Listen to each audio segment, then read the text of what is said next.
All my dear masters for you మీకోసం ఛానల్కు స్వాగతం సుస్వాగతం.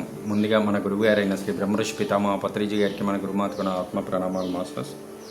ఓకే మాస్టర్స్, ఆధ్యాత్మిక శాస్త్రంలో మరొక అంశం గురించి మన గురువు గారైన శ్రీ బ్రహ్మర్షి పితామహ పత్రిజీ గారి యొక్క సందేశం మాస్టర్స్. మనం శరీరం కాదు, మనం ఆత్మ. సర్వత్రా ఉన్నది ఆత్మ, ఎల్లప్పుడూ ఉండేది ఆత్మ. ఒకానొక ఆత్మ బిందువు అనేక జన్మలు తీసుకుంటూ ఉంటుంది. మానవ శరీరంలో వచ్చిన తర్వాత సుమారు 350 జన్మలు తీసుకుంటుంది. ప్రతి జన్మలోనూ వివిధ రకాలైన కర్మలు చేసి దానికి తగ్గ ఫలాలు పొందుతూ మళ్ళీ ఆ జన్మ పరంపరలో వస్తూ తుదకు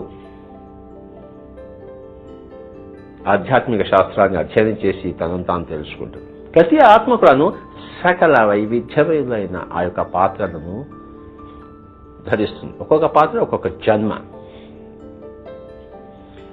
కనుక ఆ జన్మలో రకరకాల కర్మలు చేస్తుంది. ఆత్మ తన శక్తిని తాను పరీక్షించుకుంటూ ఉంటుంది ప్రతి జన్మలోనూ. చూశారా? కనుక ప్రతి జన్మ కూడాను పురోగమనమే. ఏ జన్మ కూడాను తిరోగమనం కాదు, ఏ కర్మ కూడాను తిరోగమనము కాదు అని తెలుసుకోవడమే 4వ సిద్ధాంతము, 4వ సత్యము. పురోగమన సిద్ధాంతం, పురోగమన సత్యం. నేను ఎగ్జామినేషన్ రాశాను, నాకు 10 మార్కులు వచ్చాయి అంటే నేను తెలుసుకున్నాను, నా జ్ఞానం 10 మార్కులు అంత ఉంది, ఇంకా 90 మార్కులు నేర్చుకోవాలి అన్న జ్ఞానం వచ్చింది కదా. 30 మార్కులు వస్తే పాస్ అవుతాము, 10 మార్కులు వచ్చి ఫెయిల్ అయిపోయాను. నేను ఇప్పుడు ఫెయిల్ అయిపోయానా పాస్ అయిపోయినట్ట? నేను అంతకుముందు నాకేమీ తెలియదు, ఇప్పుడు 10 మార్కులు తెచ్చుకున్నాను, అది పురోగమనమే కదా. మనం ఫెయిల్ అయ్యామనుకుంటాము, ఫెయిల్ కాదు. ఆత్మ ప్రతి జన్మలోనూ పురోగమనం చెందుతూనే ఉంది. ప్రతి ఎగ్జామినేషన్లోనూ మనం కొంత నేర్చుకుంటాము, నేర్చుకోకుండా ఉన్నాము కదా, ఏదో ఒకటి చెవిలో పడుతుంది కదా. కనుక మిత్రులారా, ఎక్కడా కూడాను తిరోగమనం లేదు, అంతా పురోగమనమే. ప్రతి అనుభవం కూడాను ఆత్మకి ఒక కొత్త పుట.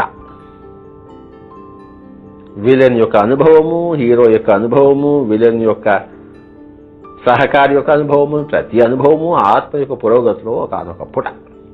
ఆత్మ ఎప్పుడు పురోగమనంలోనే ఉంది అని తెలుసుకోవడమే. తిరోగమనంలో లేదు, పురోగమనంలోనే ఉంది.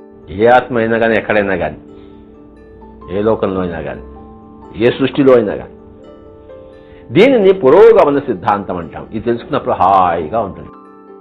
Okay sir, thank you sir.